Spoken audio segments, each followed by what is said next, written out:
আজকে শুনুন ডক্টর নিহারঞ্জন গুপ্ত রচিত স্বর্ণমূর্তি গল্পটির শেষাংশ। গল্পটি শুনুন ও আমাদের চ্যানেলটি সাবস্ক্রাইব করুন। কিরিটি শিবশঙ্করের জননীর সঙ্গে কথা বলছিলেন। শিবশঙ্করের জননী হরসুন্দরী দেবীর বয়স 60-এর ঊর্ধ্বে। সুখের শরীরে জরা এখনও তেমন করে বিস্তার লাভ করতে পারেনি বটে, কিন্তু চোখের দৃষ্টি ক্ষীণ হয়ে এসেছে। চোখে পুরো লেন্সের সোনার ফ্রেমের চশমা। চশমা কি আপনি সর্বদাই ব্যবহার করেন মা? কিরিটি প্রশ্ন করে। হ্যাঁ বাবা, বুড়ো হয়েছি, চশমা খুললে কিছুই দেখতে পাই না। আপনার নিশ্চয়ই মনে আছে মা, শেষ কখন আপনি লক্ষ্মীনারায়ণ মূর্তিটি ঠাকুর ঘরে দেখেছিলেন? আজ শনিবার, পরশু বৃহস্পতিবার রাত্রি 9টার সন্ধ্যারতির পর ঠাকুর মশাই চলে যান। তারপরও ঘণ্টাখানেক আমি ঠাকুর ঘরে ছিলাম। আপনার ছেলে মিস্টার চৌধুরীর কাছেই শুনলাম ঠাকুর ঘরে কেউই বড় একটা প্রবেশ করে না, আপনি, ঠাকুর মশাই ও আপনার ছেলে ব্যতীত। হ্যাঁ বাবা, তার কারণ আমার স্বামী বলতেন দেহ মনে সূচি না হয়ে দেবতার মন্দিরে প্রবেশ করলে দেবতা ক্ষুণ্ণ হন। লক্ষ্মীনারায়ণ আমাদের বাস্তুদেবতা জাগ্রত ছিলেন। শেষের দিকে শিবশঙ্করের জননীর কণ্ঠস্বর যেন কান্নায় বুঁজে আসে। আমার স্বর্গীয় শ্বশুর বলতেন লক্ষ্মীনারায়ণ যতদিন গৃহে থাকবেন এ গৃহে কোনো অমঙ্গলের ছোঁয়া লাগবে না। শিবর মুখে শুনেছিলাম বাবা, অনেক লোকের হারানো জিনিস বের করে দিয়েছ, তুমি অসাধ্য সাধন করতে পারো। শাস্ত্র নয়নে শিবশঙ্করের জননী কিরিটি হাত দুটি গভীর আগ্রহে চেপে ধরে বলেন, আমার লক্ষ্মীনারায়ণকে খুঁজে দাও বাবা। শিবুকে আমি বলেছি তুমি যত টাকা চাও তাই দেবে। লক্ষ্মীনারায়ণকে হারিয়ে অবধি আমার মনে সুখ শান্তি সব গেছে।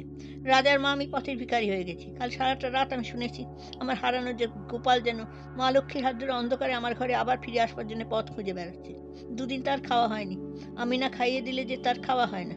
ক্ষুধায় তার নবশ্যামরূপ মলিন হয়ে গেছে। শিবশঙ্কর জননী দু চোখের কোল বেয়ে অশ্রু ঝরে পড়তে লাগলো। কাঁদবেন না মা, আমি কিরিটি আপনাকে বলছি আপনার লক্ষ্মীনারায়ণকে নিশ্চয়ই খুঁজে বার করুন। ভগবান তোমার ভালো করবেন বাবা। আপনি ঠিক জানেন না সে রাতে সন্ধ্যারতির পর লক্ষ্মীনারায়ণ মূর্তি আপনি সিংহাসনের উপর রেখেছিলেন? হ্যাঁ বাবা, আমি পূজার ঘরতে আসবার আগেও দেখেছি লক্ষ্মীনারায়ণ সিংহাসনের উপরে আছেন। পূজার ঘর খালি রেখে আপনি কোথাও যাননি। রাত্রি যখন বোধ করি 9টা কি 9:30 হবে, পূজার নৈবেদ্যগুলো একপাশে সরিয়ে রাখছিলাম। এমন সময় কি জন্য বাইরে ডাকলে মা। ভাবলাম হয়তো শিবই ডাকছে, কেননা ওই রকম মাঝে মাঝে পূজার সময় আমাকে কোনো প্রয়োজন হলে শিবু পূজা ঘরে বাইরে ডাকে আমার সঙ্গে কথা বলতো। বাইরে এসে দেখি কেউ সেখানে নেই। শিবশঙ্কর জননীর কথা শুনতে শুনতে কিরিটির চোখের তারা দুটো উজ্জ্বল হয়ে ওঠে। উদ্গ্রীব সোজা হয়ে বলে, তারপর? ভাবলাম হয়তো আমারই শুনবার ভুল। আপনি পরে সে কথা আপনার ছেলেকে জিজ্ঞাসা করেছিলেন? হ্যাঁ বাবা, কিন্তু সে বলে সে নাকি ওই সময় নিচে ছিল। ঠাকুর ঘরে যখন তালা চাবি বন্ধ করে আসেন ঠাকুর ঘরে আর কেউ ছিল না? না বাবা। মা, আপনার ঠাকুর ঘরে আমি গিয়ে দেখতে পারি? কেন পারবে না বাবা, আজ তো আর মন্দিরে দেবতা নেই। ভয় নেই মা, অন্তত দেহে আমি শুচি হয়ে মন্দিরে প্রবেশ করব। এখনই যাবে? বেশ তো, চলুন না মা, এখনই একবার ঘুরে দেখে আসি, চলো। 4তলায় পূজার ঘরখানি বেশ প্রশস্ত, চকচকে মসৃণ কালো মার্বেল পাথরে বাঁধানো বেঁধে। ঘরের একদিকে সুদৃশ্য রৌপ্য নির্মিত চাকচিক্যময় সিংহাসন, সিংহাসনের উপর মখমলে গদি, চারপাশে রেশমি ছালর ঝুলছে। সিংহাসনের উপর বাসি ফুল ছড়ানো, সিংহাসন খালি। ঠাকুর ঘরের প্রবেশদ্বারটি যথেষ্ট মজবুত। ভারী সেগুন কাঠের প্রথম দরজা, দ্বিতীয়টি কাঠের ফ্রেমে মোটা মোটা লোহার শিক বসানো। দুটি তালা, প্রথমটি কাঠের ফ্রেমের উপর লোহার শিক বসানো দরজা, দ্বিতীয়টি কাঠের দরজা। ঘরের দুদিকের দেয়ালে দুটি জানলা, তাতেও মোটা মোটা লোহার মজবুত শিক বসানো। কিরিটি ভালো করে জানলা পথে উঁকি দিয়ে দেখলো বাইরে হয়ে জানলার নাগাল পাওয়া একেবারে অসম্ভব। কিরিটি ভালো করে জানলার শিকগুলো পরীক্ষা করে দেখতে লাগলো। যে জানলাটি বাড়ির দক্ষিণ দিকে, সেই জানলা পথে নিচের দিকে তাকালে দেখা যায় বাড়ির নিচে ফলের আগান, ঘন সন্নিবেশিত গাছপালা। কতদিন আগে শেষ ঠাকুর ঘরের জানলায় রং দেওয়া হয়েছে মা? প্রতি মাসে একবার করে রং দেওয়া হয় বাবা। ও। কিরিটি আরেকবার জানলার শিকগুলো পরীক্ষা করলেন। দক্ষিণ দিকে জানলা হতে ঠাকুর ঘরের সিংহাসন 5 দূরে হবে মাত্র। ঠাকুর ঘরের এক কোণে ঠিক দরজার ডান পাশে বড় বড় দুটি মাটির জ্বালা। কিরিটি মাটির জ্বালা দুটোর দিকে আঙুল নির্দেশ করে বলল, এই জ্বালা দুটি, ওতে গঙ্গা জল রাখা হয় বাবা। অগঙ্গার দেশ, গঙ্গা জল তো পাওয়া যায় না, তাই মাসে 2বার করে কলকাতায় গঙ্গা জল আনিয়ে ওতে জমা করে রাখা হয় বাবা। ঠাকুর ঘরে ঢুকবার ঠিক মুখেই দরজার পাশে কতগুলো পুরাতন বড় বড় কাঠের বাক্স স্তূপ করা আছে।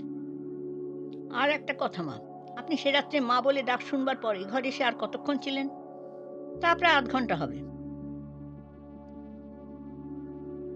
কিরিটি বাগানের মধ্যে ঘুরে ঘুরে 1 ঘন্টা প্রায় কাটিয়ে দিলেন। তারপর নিজের নির্দিষ্ট ঘরে এসে বসে একটা বই খুলে বসলো।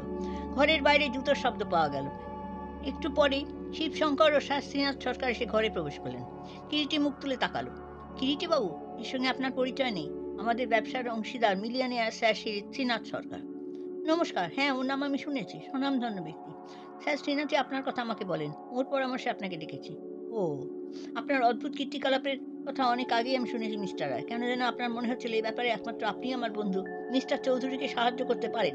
কিরিটি মৃদু মৃদু হাসতে লাগলো, তারপর স্মিতভাবে বলল, ধন্যবাদ। স্যার শ্রীনাথ বললেন, মিস্টার চৌধুরীর কাছে সব হয়তো আপনি শুনেছেন মিস্টার রায়। ব্যাপারটা কিছু বুঝতে পারলেন কি? একেবারে কিছুই যে বুঝতে পারিনি তা বলে সত্যের অপলাপি করা হবে স্যার শ্রীনাথ। সব দেখে এইটুকু বুঝতে পেরেছি, কেমন করে কিভাবে ঠাকুর ঘর হতে মূর্তিটি চুরি গেছে। হ্যাঁ, বুঝতে পেরেছেন? তাহলে এ কথা নিশ্চয়ই বুঝতে পেরেছেন কে চুরি করেছে? না, তাই যদি বুঝতে পেরে থাকতো তাহলে এতক্ষণ তো মূর্তিটাকে তার কাছ হতে উদ্ধার করবার একটা চেষ্টা করতে পারতাম। আপনি যে চোরকে ধরতে পারবেন সে আশা আমার আছে মিস্টার রায়। সেই জন্য ওই চৌধুরীকে বলেছিলাম আপনার উপর তদন্তের ভার দিতে। যতটুকু সূত্র আমি পেয়েছি তাতে পরিষ্কার বোঝা যায় চোর শিকারী বেড়ালের মতো অত্যন্ত ক্ষিপ্র অথচ লঘু পথ সঞ্চারী। সে যে আগে হতে খুব ভালোভাবে জানে মূর্তিটা কোথায়, কিভাবে আছে সব কথা। এবারে অনেক কিছুই তার নখদর্পণে। তাই নয়, এটাও তার ভালো করেই জানা ছিল যে কখন কত রাত্রে ঠাকুরঘরের দরজা তালাবন্ধ হয়, ঠাকুরঘরে কার প্রবেশাধিকার আছে এবং কখন ঠাকুরঘরে গেলে অন্যের অলক্ষ্যে সেখানে প্রবেশ করা সহজ হবে। শিবশঙ্কর উত্তেজিত হয়ে ওঠেন। তবে কি আপনি বলতে চান মিস্টার রায় চোর ঠাকুরঘরে ঢুকে মূর্তি চুরি করে নিয়ে গেছে? ঠাকুরঘরে ঢুকে মূর্তি চুরি করেছে কিনা জানি না, চোর যে চুরি রাত্রে ঠাকুরঘরে ঢুকেছিল কোনো কারণে সে বিষয়ে আমার কোনো সন্দেহ নেই। How is that? যে একেবারে অ্যাবসার্ড, স্যার শ্রীনাথ বলে উঠলেন। চারতলার উপরে অন্যের অলক্ষ্যে কেমন করে সে পূজা ঘরে ঢুকতে পারবে? এই একটা ভোজবাজি। চোর সেটা একটা মস্ত বড় রিস্ক নিয়েছে, তাতে সন্দেহ মাত্র নেই। কিন্তু আপনার একটু আগে আমার বলা কথা কয়টা ভুলে যাচ্ছেন। আগেই বলেছি এই বাড়িতে সে অপরিচিত নয়। এ বাড়ি নিশ্চয়ই তার নখদর্পণে না হলেও খুব ভালোভাবেই পরিচিত। দ্বিতীয়ত ঠাকুরঘরের সব কিছুই সে জানতো। ওই সময় কে বা কারা ঠাকুরঘরে সাধারণত থাকে বা না থাকে তাও তার অজানা ছিল না। সবচাইতে বড় কথা, লোকটা অসাধারণ ক্ষিপ্র ও লঘুপদ সঞ্চারী। 2 দিন পর বিকালের ট্রেনে শিবশঙ্করের ভাগ্নে সত্যেনবাবু কলকাতা হতে ফিরে এলেন। বিশেষ একটা কাজে শিবশঙ্কর দিন 4 আগে তাকে কলকাতায় পাঠিয়েছিলেন। ঘরের মধ্যে বসে কিরিটি ও শিবশঙ্কর কথাবার্তা বলছিলেন। স্যার শ্রীনাথ ব্যবসা সংক্রান্ত কথাবার্তা সব ঠিক করে গতকাল বিকালে ট্রেনে কলকাতায় চলে গেলেন। কিরিটি বলছিল, আপনি কি কাউকে এই চুরির ব্যাপারে সন্দেহ করেন মিস্টার চৌধুরী? শিবশঙ্কর বলেন, আপনার কথাটা ঠিক আমি বুঝে উঠতে পারলাম না কিরিটি বাবু। সেদিন ঠিক ওই কথাই আপনাকে কথাবার্তার মধ্যে হিন্টস দিয়েছিলেন মিস্টার চৌধুরী। মানে যে মূর্তিটা চুরি করেছে এবারে সব কিছু, এমনকি ঠাকুরের ঘরের মাইনিউটেস্ট ডিটেল পর্যন্ত সে জানে। এর distinct picture in his mind. Shivshankar এতক্ষণ ধরতে পারলেন কিরিটির কথার ধারাটা কোন দিকে চলেছে। কিছুক্ষণ তিনি গুম হয়ে বসে রইলেন। মৃদু গম্ভীর স্বরে বললেন, বুঝতে পেরেছি মিস্টার রা, আপনি কি জিজ্ঞাসা করতেন। কিন্তু দেখুন মিস্টার চৌধুরী, এ ধরনের বহু ক্ষেত্রে লক্ষ্য করেছি যে দিক দিয়ে আমরা স্বপ্নের অগোচরেও ভাবতে পারি না সেই দিক থেকে অতর্কিতে আঘাত এসেছে। লোভের মতো শত্রু মানুষের আর নেই। লোভের বশবর্তী হয়ে মানুষ হিতাহিত পাপপুণ্য ন্যায় অন্যায় ধর্ম অধর্ম সব ভুলে যায়। সে রাত্রে বাড়িতে থাকবার মধ্যে ছিলাম আমি, আমার মা এবং ছোট ছেলে দ্বিজয় শঙ্কর, আমাদের ম্যানেজার সেক্রেটারি শ্রীকণ্ঠবাবু, সেরেস্তার অমিয়বাবু ও জীবনবাবু, চাকর বাকর এরা। সত্যেন আজ এসেছে, সেও ছিল না। একটা অনির্দিষ্ট সন্দেহকে মনে মনে পোষণ করে এগিয়ে যাওয়াটা কোনো বুদ্ধিমতের কাজ নয় মিস্টার চৌধুরী। চাকর বাকরের কথা ছেড়ে দিন, ব্যাপারে আমি তাদের এতটুকুও সন্দেহ করি না মিস্টার চৌধুরী। কেননা চোর যেই হোক, চুরির ব্যাপারে সে বুদ্ধি ও চাতুর্যে পরিচয় দিয়েছে। অশিক্ষিত চাকর বাকরের মধ্যে তা থাকতে পারে না। তাদের বাদ দিলে থাকে আপনি, আপনার মা, ম্যানেজার ও সেক্রেটারি শ্রীকণ্ঠবাবু, আমি ও জীবনবাবু এবং আপনার ছেলে দ্বিজয় শঙ্কর। এদের মধ্যে আপনাকে, আপনার মাকে আর দ্বিজয় শঙ্করকে অনায়াসে এক্সক্লুড করা যায়। বাকি যারা থাকেন তাদের মধ্যে কাউকে আপনার সন্দেহ হয়? শ্রীকান্তবাবুকে? কথাটা কিরিটি শেষ করলেন না, মিস্টার চৌধুরীর মুখের দিকে তাকায়। শ্রীকণ্ঠবাবু আজ 3 বৎসর আমার সঙ্গে কাজ করছেন। যেমন কর্মঠ তেমনি বিশ্বাসী। গরিবের ছেলে, উচ্চশিক্ষার প্রবল বাসনা সত্ত্বেও অর্থের অভাবে বেচারিকে চাকরি নিতে হয়েছে। তার সব কাজে যেন চুলো চেলা এবং আপ টু দ্য মার্ক। তাকে আমি বিশ্বাস করি mister Roy. He is beyond all suspicion. Amiya ও জীবনবাবু, তারা বাইরের বাড়িতেই থাকেন সর্বদা, কখনো আজ পর্যন্ত অন্দরে প্রবেশ করেনি। তাদের সঙ্গে এ বাড়ির সব কিছু জানা একেবারেই সম্ভব নয়। তাছাড়া দুজনেই আমার মতো বয়স, এ বাড়িতে 30 বছরের উপর চাকরি করছেন। এমন সময় সত্যেন এসে ঘরে প্রবেশ করে। মামা, কে সতু, এসো। এটি আমার ভাগ্নে সত্যেন, কিরিটিবাবু। আর সতু, ইনি আমার বন্ধু কিরিটি রায়। উভয় উভয়কে নমস্কার ও প্রতি নমস্কার জানান। কিরিটি তীক্ষ্ণ দৃষ্টিতে সত্যেনকে দেখছিল। বয়স 25-26-এর বেশি নয়। লোহার চেহারা হলে বেশ শক্তি রাখে বলেই মনে হয়। এককালে রীতিমতো ব্যায়াম করতেন। প্যারালাল বা রিং ট্যাপিজ প্রভৃতিতে বিশেষ সুদক্ষ ছিলেন। সন্ধ্যার গাড়িতে এলে বুঝি? তোমরা না সকালে গাড়িতে আসার কথা ছিল? হ্যাঁ, সকাল 8টায় যে গাড়িটা তাতেই আসবো ভেবেছেন, কিন্তু আজ 7 দিন হলো সে ট্রেনটা তুলে দিয়েছে। মানে যে গাড়িটা হাওড়া থেকে রাত্রি 10টায় ছেড়ে এখানে ভোর 8টায় এসে পৌঁছতো, তাই সকালে ট্রেনে আসতে হলো। কিরিটি সত্যেনের কথা হঠাৎ যেন উদ্গ্রীব হয়েছে। কিন্তু কাল সকালে আমি স্টেশনের দিকে বেড়াতে গিয়েছিলাম, দেখলাম 8টা 13 মিনিট একটা ট্রেন এলো। ওটা তো ডিরেক্ট কলকাতা হতে আসে না, ওটা আসানসোল জংশন থেকে রাত্রি 3টেয় ছাড়ে, ব্রাঞ্চ লাইন ট্রেন। ওর সঙ্গে কলকাতার কোনো ট্রেনের যোগাযোগ নেই। ও, আপনার কাছে টাইম টেবিল আছে মিস্টার চৌধুরী? আছে, কেন বলুন তো? আমার একটু দরকার আছে। কিরিটি মৃদু স্বরে জবাব দেয়, আমি গতকাল আশপাশে একটা নতুন টাইম টেবিল কিনে এনেছি, এনে দিচ্ছি। সত্যেন ঘর থেকে বেরিয়ে গেলেন। টাইম টেবিল আনতে। রাত্রে অনেক পর্যন্ত টাইম টেবিলটা নিয়ে কিরিটি সব দেখলেও কাগজে লিখলে। পরের দিন খুব ভোরে বাইরের বাড়িতে, যেখানে সরকার, দারোয়ান, অন্যান্য চাকরা থাকে, সেই দিকে ঘরে গিয়ে ঢুকল। এক দুপুরে বিশেষ জরুরি কাজ আছে বলে দিন দুয়েকের জন্য সে কলকাতা চলে গেল। কলকাতা থেকে কিরিটি কিন্তু আর ফিরে এলো না। চতুর্থ দিন সকালে শিবশঙ্কর কিরিটির একখানা তার পেলেন। তারে বাংলা অনুবাদ করে দাঁড়ায়, আপনার মূর্তিটি এখন উদ্ধার করতে চান, তবে টেলিগ্রাম পাওয়া মাত্রই কলকাতায় রওনা হয়ে আসবে। আজ বুধবার, শুক্রবারের মধ্যে পৌঁছানো চাই, কিরিটি। শিবশঙ্কর টেলিগ্রামখানা পড়ে একে বিস্ময় হতবুদ্ধি হয়ে গেলেন। যেতে হলে আজই যেতে হয়, ভাববারও সময় নেই। যা হোক, আর বিলম্ব না করে সেই দিনই বিকেলে গাড়িতে তিনি কলকাতায় রওনা হলেন, কিরিটিকে তার করে দিলেন সেই সংবাদ দিয়ে। পরদিন ভোরে স্টেশনে কিরিটি স্বয়ং অপেক্ষা করছিল। ফার্স্ট ক্লাস কামরা হতে শিবশঙ্কর নেমে প্ল্যাটফর্মে অত সকালে কিরিটিকে দাঁড়িয়ে থাকতে থেকে সবে বলে, যে মিস্টার রায়। তারপর কি ব্যাপার? আপনার মূর্তিটির সন্ধান মিলেছে মিস্টার চৌধুরী। হ্যাঁ, সত্যি? কোথায়? শিবশঙ্কর উদ্গ্রীব হয়েছেন। ব্যস্ত হবেন না, সন্ধান যখন করেছি মূর্তি আমরা ফিরে পাবোই। কিন্তু সন্ধানী যদি পেয়ে থাকেন তবে দেরি করে এলাম, উপায় নেই। আগামীকাল সকাল 7টা পর্যন্ত আমাদের দেরি করতেই হবে। কাল সকাল 8টার মধ্যে আপনি আপনার হারান মূর্তি ফিরে পাবেন, শুধু কয়েকটা ঘন্টা মাত্র। কিন্তু ব্যস্ত হবে না মিস্টার চৌধুরী, কিটির আজ চোখে সে আর জুড়ে দিতে পারবে না। I got him, he is now completely under my classes. সেটা জানে না, তাই সে নিশ্চিন্ত আছে এবং কাল 8টা পর্যন্ত থাকবে। সকাল তখন 6টা হবে। কলকাতা শহর সবে ঘুম হয়ে উঠেছে। রাস্তায় রাস্তায় তখনও হোস পাইপে জল দিচ্ছে। কিরিটি গাড়িতে করে কিরিটি ও শিবশঙ্কর আউটরাম ঘাটে এসে গাড়ি হতে নামলো। এ কি, এখানে এলেন কেন মিস্টার রায়? কিরিটি মৃদু হেসে বলে, আপনার গৃহদেবতা যে বর্মার পথে রওনা হচ্ছেন, ওই যে নবদুর্গা জাহাজটি দেখছেন, যেটিতে যাত্রীরা উঠছে, ওটাই পেপে দেবতা চলেছেন বর্মায়। হ্যাঁ, বলেন কি? হ্যাঁ, চলুন, আর দেরি না।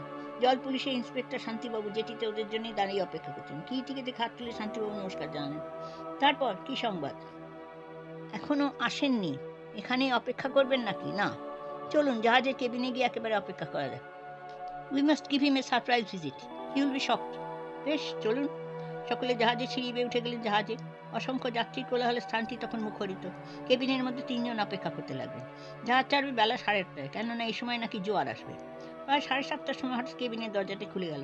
কুলির মাথায় একটা হোল্ডাল একটা সুটকেস নিয়ে কেবিনে প্রবেশ করলেন স্বয়ং স্যার শ্রীনাথ সরকার। শিবশঙ্কর হঠাৎ বিস্ময় দাঁড়িয়ে বলে, স্যার শ্রীনাথ, আপনি? বাকিটা তার কণ্ঠেই আটকে গেল। কিটিও ততক্ষণ উঠে দাঁড়িয়েছে। নির্দেশে বললেন, গুড মর্নিং স্যার শ্রীনাথ সরকার। স্যার শ্রীনাথের মুখখানা সহসা যেন ছাইয়ের মতো সাদা হয়ে গেছে। তিনি কোনো মতো একটা ঢোক গিলে একবার কিরিটির মুখের দিকে, আবার শিবশঙ্করের মুখের দিকে তাকাতে লাগলেন। পরক্ষণে নিজেকে সামলে নিয়ে কি সব বলতে উদ্যত হলেন। কিরিটি বাধা দিল, স্যার শ্রীনাথ, আপনি নিশ্চয়ই ভাবছেন কেন এত বড় ভুল করলেন না, কিন্তু পাশার খুঁটি এখন আপনার হাতের বাইরে চলে গেছে। Your game is up. Sir Srinath ততক্ষণে নিজের হতচকিত ভাবটা অনেকটা সামলে নিয়েছেন। শিবশঙ্করের দিকে তাকিয়ে বলেন, কিন্তু এসব কি মিস্টার চৌধুরী, এসবের অর্থ কি? শিবশঙ্কর এর কি জবাব দিবেন? তিনি নিজেও ব্যাপারে কিছুই বুঝে উঠতে পারছিলেন না, কেননা কিরিটি কিছুই তার কাছে ভাঙেনি। ভেবেছিলেন মূর্তিটা নিয়ে গিয়ে বর্মা একটা ব্যবস্থা করে আসবেন স্যার সিনহা। সেই টাকায় আবার আপনার ভরাডুবি ব্যবসাকে টেনে তুলবেন ডাঙায়। কথা আছে, ম্যান প্রপোজেস, গড ডিসপোজেস। কিন্তু এক্ষেত্রে হলো sir Srinath proposes, Kiriti disposes. তবে হ্যাঁ, একথা স্বীকার করবো, শিবশঙ্করের সঙ্গে আপনার বন্ধুত্বে যদি সত্যি কিছু থাকে, সেটার পরিচয় দিয়েছেন ইচ্ছায় বা অনিচ্ছায় হোক, এই ব্যাপারে আমাকে তদন্তে নিযুক্ত করবার জন্য মিস্টার চৌধুরীকে পরামর্শ দিয়ে। শিবশঙ্করবাবু নিশ্চয়ই চিরদিন আপনাকে তার জন্য ধন্যবাদ দেবেন। এখন ভালোই ভালো মূর্তিটা বের করে দিন। তারপর আপনাকে পুলিশের হাতে ধরিয়ে দেওয়া না দেওয়ার ব্যাপারটা সম্পূর্ণ নির্ভর করছে আপনার বন্ধু শিবশঙ্করবাবুর বন্ধুত্বের উপর। আপনি আপনার কাজ করেছেন, এবার তাঁর কাজ তিনি করবেন। My duty finishes here. Shivshankar বললেন ফেরবার পথে, সত্যিই মিস্টার রায়, এখন বুঝতে পারছি আপনার কথাটা কত বড় সত্যি। মানুষ লোভে পড়ে কি না করে। নাহলে স্যার শ্রীনাথের মতো বন্ধু লোক যে এত বড় হীন কাজ করতে পারেন, এই যেন আমার স্বপ্নেরও অতীত ছিল। শান্তিবাবু সঙ্গেই ছিলেন। তিনি বললেন, ওকে পুলিশের হাতে হ্যান্ড ওভার করে দেওয়া আপনার উচিত ছিল মিস্টার চৌধুরী। না না, ধরা পড়বার লজ্জাটার পক্ষে মর্মান্তিক। আমার হারানো দেবতা আমি ফিরে পেয়েছি। চলতে চলতে শ্মশানে একবার মূর্তিটি দিয়ে তাকিয়ে বলেন, কত বড় অভাবে ও লজ্জা তাও নয় যে শ্রীনাথের মতো একজন লোককে এই যা জঘন্য কাজ করতে হয়েছিল সে কেবল আমিই জানি। অত বড় একটা লোককে আর অপমান করতে আমার মন চাইলে না। কিন্তু দুষ্টের দমন হওয়াই উচিত মিস্টার চৌধুরী। শান্তিবাবু বলেন, মানি সে কথা, কিন্তু স্যার শ্রীনাথকে সে পর্যায়ে ফেলতে পারলাম না। ধরা পড়ার পর তার মুখের যে চেহারা হয়েছিল, ফাঁসির আদেশ শোনার পরও হয়তো লোকের মুখে সে চেহারা হয় না। ওই দিন সন্ধ্যায় শিবশঙ্কর কলকাতা ভবনে। শিবশঙ্কর ও কিরিটি, ঘরে আর কেউ নেই। এই কথা এখনো বুঝতে পারছি না মিস্টার রায় কেমন করে অসাধ্য সাধন করলেন। শিবশঙ্কর প্রশ্ন করলেন। কিরিটি বললেন, আপনাকে আমি আগেই বলেছিলাম মূর্তিটা কিভাবে ঠাকুর ঘর হতে চুরি গেছে তা আমি বুঝতে পেরেছিলাম, কিন্তু বুঝতে পারছিলাম না যে কে মূর্তিটা চুরি করতে পারে। একটা ব্যাপারে আমি শুরু হয়ে স্থির সিদ্ধান্তে এসেছিলাম, সেটা তোর ওই বাড়ির সব কিছুর সঙ্গে এমনভাবে, এমনকি ঠাকুর ঘরে খুঁটিনীতি আদেশ নিয়ম সম্পর্কে পরিচিত ছিল, এবং সেদিক থেকে বিচার করতে গেলে বাড়ির লোকের ওপরই সর্বপ্রথম সন্দেহ জাগে। কিন্তু ওই রাত্রে যারা বাড়িতে উপস্থিত ছিলেন তাদের মুভমেন্ট সম্বন্ধে ভালো করে খোঁজ খবর নিয়ে বুঝেছিলাম বাড়ির কেউ নয়। তাই যদি না হয়, তবে এমন কোনো লোকের হাতের মধ্যে আছে যিনি বাইরে থেকেও এ বাড়ির সব কিছুর সঙ্গে ভালোভাবেই পরিচিত। এমন লোক কে হতে পারে? খুঁজতে গিয়ে দেখলাম একমাত্র শ্রীনাথ সরকার ছাড়া আর কোনো বাইরের লোকই আপনাদের বাড়ির সঙ্গে, বিশেষ করে ঠাকুরঘর সম্পর্কে পরিচিত নন। কিন্তু প্রথম দৃষ্টিতে তাকে সন্দেহ করা একেবারে অসম্ভব। আর পজিশন ও অন্যান্য সব কিছু বিচার করে দেখতে গেলে স্যার শ্রীনাথ যে আপনাদের বাড়ির সম্পর্কে সব জানতেন তা আমার জানবার কথা নয়। কিন্তু আপনার মুখে যখন শুনলাম তিনি আপনার বিশেষ বন্ধু, ব্যবসার সহকর্মী, তিনি আপনাকে পরামর্শ দেন আমাকে ডাকতে, তখনই প্রথম তার উপর আমার একটু সন্দেহ হয়। তিনি নিজের দোষী বলেই নিজে হাতে ইনিশিয়েটিভ নিয়ে আমাকে আপনার কথা জানান। মৌখিক অনুভূতি ও স্নেহ দেখিয়ে বন্ধুত্বের অভিনয়। দোষী জনের এই ধরনের সাইকোলজির অপরাধ তত্ত্বের নজিরের অভাব নেই। তারপর দ্বিতীয় কারণ ও ভাইটাল সূত্র আমি পেলাম আপনার ভাগ্নে সত্যেনবাবুর একটি কথা। ট্রেনের টাইমিংয়ের অদল বদলে সংবাদ পেয়ে আপনার সঙ্গে আলোচনায় আমি জেনেছিলাম স্যার শ্রীনাথ ওই দিন সকাল 8:30টায় আপনাদের ওখানে পৌঁছেছিলেন। স্যার শ্রীনাথকে সন্দেহ করলে বুঝে উঠতে পারছিলাম না স্যার শ্রীনাথের ঠিক আগের দিন কলকাতা হয়েছে এসে মূর্তি চুরি করার নির্দিষ্ট সময় কলকাতা ট্রেনে এখানে এসে নামা কী করে সম্ভব? কিন্তু নতুন টাইম টেবিল হতে প্রমাণ হয় 7 দিন আগে ওই ট্রেনটি বন্ধ হয়ে যায় ট্রেনের নতুন টাইমিং অনুসারে। কিন্তু আপনারা সেই কথা কেউ জানতেন না বলে আপনাদের বা ড্রাইভারের কোনো সন্দেহ উপস্থিত হয়নি। কী করে স্যার শ্রীনাথ ওই সময় কলকাতাতে এলেন? আপনারা জানতেন না বলেই আপনাদের সন্দেহ মাত্র হয়নি ওই সময় আসানসোলের ট্রেনেও আসা সম্ভব হতে পারে। ওই একটিমাত্র চরম ও মারাত্মক ভুলে শ্রীনাথের সকল সতর্কতা প্ল্যান মাটি হয়ে গেল। তিনি আমার চোখে ধরা পড়ে গেলেন। ট্রেনের টাইমিংয়ের অদল বদল জানতে পেরে আমি স্থির সিদ্ধান্তে আসি। আপনার সোফারকে প্রশ্ন করে জানতে পারি সকাল 8:30টার ট্রেনে স্যার শ্রীনাথ এসেছিলেন। এরপর আমি কলকাতায় চলে গেলাম স্যার শ্রীনাথের ভালোভাবে খোঁজ খবর নিতে। স্যার শ্রীনাথের অ্যাটর্নি মিস্টার বসুকে খুঁজে বার করতে আমার দেরি হয়। তার মুখে শুনলাম ইদানিং বছরখানেক শেয়ার মার্কেট খেলে স্যার শ্রীনাথের অবস্থা ভয়ঙ্কর হয়ে দাঁড়িয়েছে। বাজার প্রভূত দেনা। সেখানে এই সংবাদও পাই তিনি বর্মায় চলেছেন কি এক বিশেষ কাজে। আমার সমস্ত সন্দেহের অবসান হলো। আমি জল বিভাগের পুলিশ শান্তিবাবুকে সব সংবাদ দিয়ে আপনাকে তার করলাম। তারপরে ব্যাপার তো আপনি জানেন। কিন্তু কী করে তিনি মূর্তিটা চুরি করলেন সেটা এখন আমার কাছে মিষ্টি হয়ে রইল। হ্যাঁ, সেই কথাই এবার বলবো। আপনার ঠাকুরঘরের দুটো জিনিস আমার দৃষ্টি আকর্ষণ করে। একটা, ঠাকুরঘরের মধ্যে বড় বড় দুটি জলের জ্বালা। ঠাকুরঘরের দরজার বাইরে খালি কাঠের বাক্সগুলো। দ্বিতীয়, ঠাকুরঘরের দক্ষিণ দিকে জানলার দিকে একটা দাগ। কোনো মোটা কাছি যেন সেই জানলার শিখে জড়ানো হয়েছে। বুঝতে পারলাম কেউ অন্যের অলক্ষ্যে ঠাকুরঘরে প্রবেশ করে মোটা কাছি কয়েক কিছু দিয়ে ভিতর হতে বাইরের দিকে ঝুলিয়ে দিয়েছিল। বাড়ির দিকে ঘন আমবাগান। রাত্রে অন্ধকারে যে কেউ দড়ি বেয়ে জানলা পথে কিছু নিয়ে সিংহাসনের উপর থেকে মূর্তিটা চুরি অনায়াসে করতে পারে। এখন কথা হচ্ছে তাই যদি হয় তবে নিশ্চয়ই সেই সবার অলক্ষ্যে ঠাকুর ঘরে দড়ি ঝোলাবার জন্য প্রবেশ করেছিল। কিন্তু সেটা সম্ভব হলো কী করে? তখন আপনার মার কথা সন্দেহ আমার উঠে গেল। ওই দিন রাত্রে আপনার মা ঠাকুরের শয়নার্থীর পর যখন ঠাকুর ঘরে অন্য কাজে ব্যস্ত, তখন কেউ তাকে মা বলে ডাকে। আপনার মা ভাবেন যে আপনি সে কথা আপনার মার কাছে পরে শুনেছেন। নিঃসন্দেহে আপনার মা ঠাকুর ঘরেতে বের হয়ে আসেন। আপনার মার চোখের দৃষ্টি খুবই ক্ষীণ ছিল। তারপর রাত্রিটা ছিল অন্ধকার। আপনার মা তখন ঠাকুর ঘর থেকে বের হয়ে আসেন। এই অবসরে ক্ষিপ্র লোক ঠাকুর ঘরে চোর প্রবেশ করে জানলা পথে দড়িটা ঝুলিয়ে দিয়ে চটপট জলের জানলাগুলোর পাশে লুকিয়ে আত্মগোপন করে। আপনার মা ডাক শুনে বাইরে গিয়ে আবার ফিরে আসতে একটু দেরি হওয়া স্বাভাবিক, কেননা কাউকে তিনি বাইরে দেখতে না পেয়ে নিশ্চয়ই অপেক্ষা করেছিলেন। পরে আবার আপনার মা ঠাকুরঘরে প্রবেশ করতে সে ঠাকুরঘর হতে সরে পড়ে। একটা কথা সকলেরই মনে হতে পারে, চোর যখন ঠাকুরঘরে প্রবেশ করেছিল ওই সময় মূর্তিটি চুরি না করে এত কারসাজি করতে গেল কেন? আমার মনে হয় তার এক্সপ্লেনেশন দুটি আছে। প্রথমত, ওই সময় সে মূর্তি চুরি করলে সব দিক দিয়ে সুবিধা হলেও আপনার মার নজরে পড়বার খুব বেশি সম্ভাবনা ছিল। যদি উনি দেখতেন মূর্তি নেই তখন একটা শোরগোল হওয়া স্বাভাবিক। এইসব 7 মাস পরে উনি বিঘ্নে দড়ি বেয়ে উঠে তালাবন্ধ ঘর থেকে মূর্তি চুরি করতে পারলে সহজে বাইরের লোকের উপর সন্দেহ করতে পারবে না ভেবেই হয়তো চোর ওই পথ নিয়েছিল। যদিও ওইভাবে চুরি করাটা একান্ত রিস্কি ছিল। আমার মনে হয় সন্ধ্যার ট্রেনে স্যার শ্রীনাথ ছদ্মবেশে ওখানে যান। পরে মূর্তিটা চুরি করে রাত্রি 12টা আসানসোলে ফিরে যাবে, ট্রেনে উঠে বসেন। সকালে আপ ও ডাউন ট্রেন দুটি মাঝের একটা স্টেশনে ভোর 5টায় মিট করে। এখানে ট্রেন বদল করে 8:30 ট্রেনে স্যার শ্রীনাথ ওখানে গিয়ে পৌঁছান। উনি যখন আপনার ওখানে যান মূর্তিটা সঙ্গেই ছিল। ট্রেনের টাইম টেবিল হতে সব জানতে পারে এবং আসানসোল স্টেশনের কাছেই মডার্ন হোটেলে খোঁজ নিয়ে যান। স্যার শ্রীনাথ রাত্রে সেই হোটেলেই ছিল। হোটেলের কাছে তিনি আসল নামে লিখেছিলেন। অবশ্য তা না লিখলেও ক্ষতি হতো না কিছু। আপনার বাড়ির দেয়ালে দড়ি বয় জাতীয় কিছু বেয়ে উপরে উঠবার চিহ্ন এখনও আছে, দেখবেন। হরসুন্দরী দেবী তাঁর হারানো গৃহদেবতাকে পেয়ে প্রাণ খুলে কিরিটিকে আশীর্বাদ করলেন। ছেলেকে 2000 টাকার একটা চেক পাঠিয়ে দিতে বললেন। কিরিটি যেদিন ডাকযোগে চেকখানি পেল সেই দিন দৈনিকে বড় বড় হরফে প্রকাশিত হলো, চলন্ত বোম্বে মেল থেকে লাফিয়ে পড়ে বিখ্যাত ব্যবসায়ী লক্ষ্যপাতি স্যার শ্রীনাথ সরকার আত্মহত্যা করেছেন, মৃত্যুর কারণ রহস্যাবৃত। শ্রীনাথের মৃত্যু সংবাদ দিয়ে হরসুন্দরী দেবী বললেন, আহা, বড় ভালো লোক ছিলেন।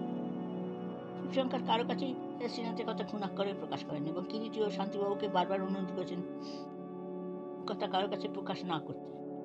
পাপির মাথা এমনি করে বুঝে অদৃশ্য হাতের শাস্তি নেমে আসে।